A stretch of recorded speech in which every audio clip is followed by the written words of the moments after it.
Hello, I'm Bernard Hickey from interest.co.nz and welcome to 90 at 9, brought to you in association with the Bank of New Zealand. This is your morning briefing where you get everything you need to know in 90 seconds at 9 o'clock, starting now with another update in the overnight edition of the Currency Wars. The New Zealand dollar rose over 75 US cents overnight. The US dollar is very weak because people fear another round of quantitative easing or money printing.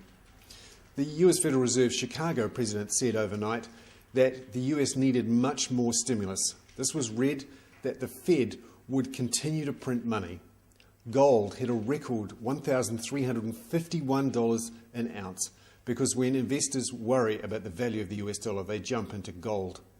The US Treasury bond, however, fell to 0.38% in yield, and the 10-year bond fell to 2.35%. This was after some very weak jobs numbers.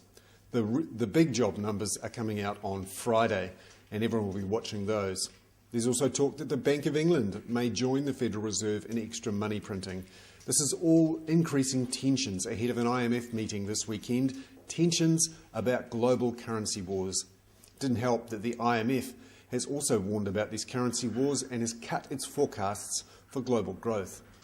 US Federal Reserve Secretary Tim Geithner has also railed against China's devaluing or holding down of its currency. And we see a situation now where the US is up against China in earnest. There's also talk that the US currency system needs to be revised and we need to have a new Bretton Woods or Plaza Accord. And finally at home, the directors of Five Star Finance, collapsed now of course, have pleaded guilty to civil charges.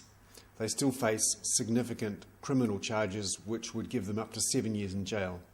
I'm Bernard Hickey. That was 90 at 9, brought to you in association with Bank of New Zealand.